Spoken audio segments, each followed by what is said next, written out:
Hi, I'm Kristen from Upcycle My Stuff, and I'm starting a series about made fabric. So it's going to be all kinds of different ways of making your own pieces of fabric from your leftover scraps from other sewing projects. So I'm going to do a few different videos on a few different types. The one I'm going to do today is for kind of lots of odd shaped scraps of the same color. So for example, I've got like a bag of this kind of scrap, quite a bit of it. I've got another tutorial for how you can, depending on the sort of size of them, how you can make things like scrap fabric flowers, and if they're really tiny trimmings, how you can make bookmarks and things. But this is about how you can make, sorry for the rattling plastic bags, how you can make sort of pieces of fabric that you can reuse in other projects. So just to show you what I mean. So you could use this technique for random colored scraps, but I only use it for things that are a similar color or exactly the same. So I don't know if you can see, this is like, so I think this is from a fabric line called, I think I'm going to say Zoology, but I might be wrong. Anyway, I was cutting out some large hexes, so I had all these same kind of edges left over, because I think it was a pre-cut pack I was using. So this has got some of these with this triangle pattern and some with this straight line, but it's all the same gray color. And I've used this technique to create a square of fabric. And then I've got a few others. So this is similar from the same project, but I had a few more scraps of this color. So that's got the polka dots and the triangles and the lines. So it's not like, you obviously don't get a piece of fabric that's all the same as what you started with, and obviously you're going to have the sewing lines, and I'll show you in the tutorial how you do this. But it does become a usable piece of fabric that you can use in other things. So you could use that in like a part of a quilt square. You could use it for a bag, for a pouch, for like anything really, just anything where you don't mind seeing the join lines of your made fabric, basically. So I'll show you a few other examples before we get to the tutorial. So here's a few others. So this is a small one, and this one you can see it's not cut exactly to a rectangle or a square. I was doing that to start off with, trying to like get an even size piece. But then when I was doing this for some of them where I didn't have that many, I decided I just wanted to get an even edge, because I don't know 100% what I'm going to use that for. So I'm just treating that like any other scrap. I know some people would cut scraps to a particular size as a way to manage them. But I tend to keep as large an area I can until I know what I want to use it for. So here's another one that's all exactly the same fabric, different size scraps. And you can kind of see as I'm going along that the other thing you really want to do is match your thread with this. It makes it much less noticeable. Obviously you can make the design choice to go for crazy colored thread if you like that, but this is just the way I do it. So this one's got actually two very different tones of gray. So it's maybe less harmonious than some of the other pieces, but it's still the same idea. This one was a bunch of green, and I thought I'd try and see what happens if I just threw in a couple of the greens that weren't quite the same. So you just want to have a slight think about what you might want to do with it. And this was I found some more of that beige scrap. So again, it's a funny shape one, but because I was just thinking, like, what if I wanted to cut a triangle or something, then there's no point lopping off bits. And then this is a great big one. So like this one and the one I'm going to show you in the tutorial, and these scraps, I never actually cut into this fabric. This is somebody else's scraps that I bought on eBay. I have a slight addiction to doing that. And they are quite funny. So this one and these are all this kind, I don't know what they were making, but all these kind of funny shapes. So if you lop it off, you only get a small amount, and there's all the salvages and stuff. So this was my way of getting a usable piece of fabric from these scraps. But I think it's a great way to get a whole pile of usable fabric out of funny shaped scraps that frankly a lot of people do throw away. So let's get started. So I use my wool pressing mat for this, and that's kind of how I set basically the maximum size that I'm going to do, because you need to use your iron for this.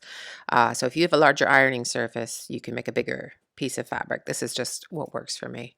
So first of all, obviously I'm choosing my scraps, and then you're going to start with a really lightweight fusible. I'll put a link in the description for the one I use. So this is super, super lightweight, and you put it down on whatever ironing surface you're using with the fusible side up. And then you're going to start to just lay out your fabric scraps. What we're trying to do obviously is cover the whole piece of fusible. I normally wait until I have a portion of it laid out before I start ironing, but for these ones, they were a bit wonky, so I had to start ironing a little bit earlier. So if you're going to do that too, just be careful. Let the iron touch the actual fusible, because it will stick to it and you'll get gunk on your iron. So watch out for that. So this is step one, and what we're basically doing is fusing our little scraps onto this, and then we're going to take it to the sewing machine to sew it all together. So when we're laying out the scraps, you want to slightly overlap with the one underneath, but only slightly, because you don't want to have a great big chunky piece when you're finished. So you're going to have sort of chunkier areas where the join is, but not too bad. So I tend to start with the edges, as you can kind of see I'm doing here, but you don't have to do that. And it's kind of like a little jigsaw puzzle, really. You're just trying to get them all to fit in. And as you go, once you get a little section done, you're going to want to start ironing that. So I'm going to speed this up for you now and show you the rest of it. It's going to look like I'm ironing really, really quickly here, but do follow the instructions on the fusible that you're using for how long they say to set the iron down to fuse your fabric.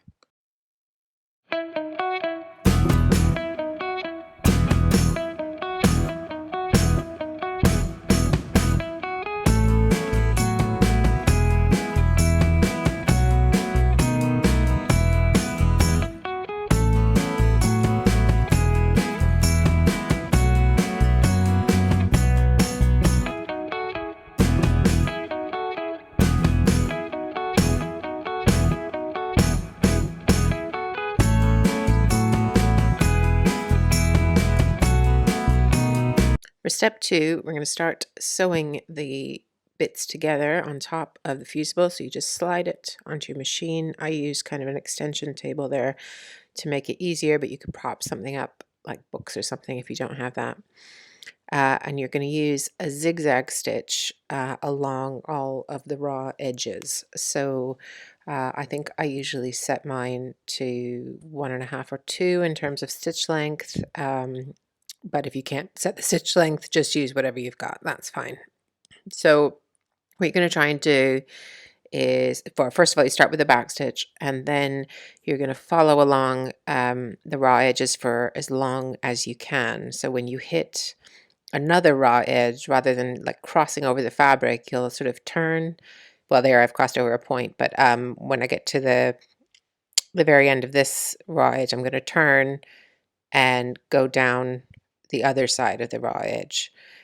So basically you want to keep sewing in one motion without cutting your thread for as long as you can, because that makes this faster, because this is kind of a time-consuming thing to do.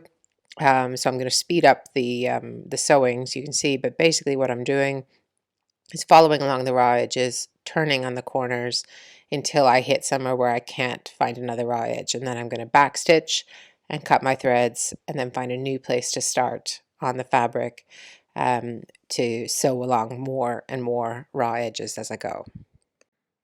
The eagle eye among you are going to see that I'm using a different sewing machine here, because my normal one, that something happened with the tension, and I got looking at it and I realized it's probably due a service. So I pulled this one out of the cupboard, which was my beginner sewing machine that I've been trying to find somewhere to give away to a charity, but haven't been able to find anyone yet. So anyways, I had a backup and I was able to keep going, but that's why it looks a bit different and there's that little gap in the extension table.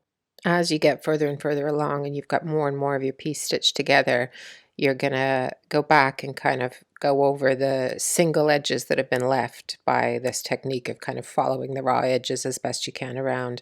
So you'll end up having to do a little bit more stop-start near the end.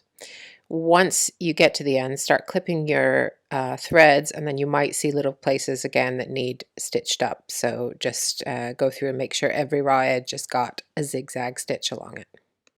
Once your piece is done, set it out, give it a final iron, and then I trim it just so that I have straight edges. But if you know you want a particular size, you want to marry it up with pre-cut sizes or strips or something, then obviously cut it however you like.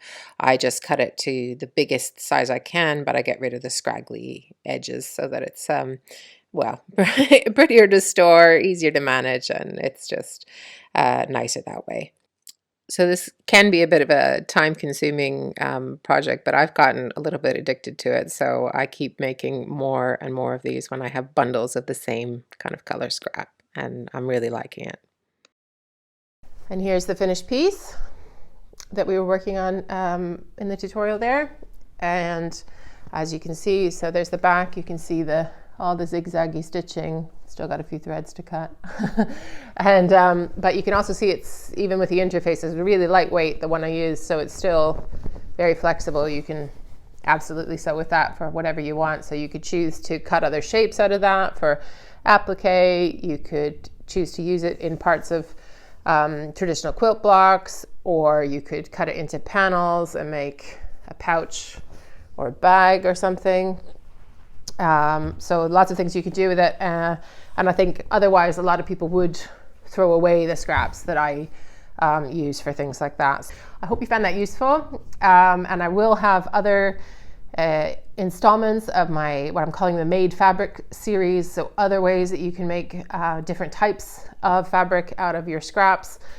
So if you want to see more, then do please subscribe to the channel, hit the notification bell, like the video, all the good stuff, and I hope to see you again soon. Bye.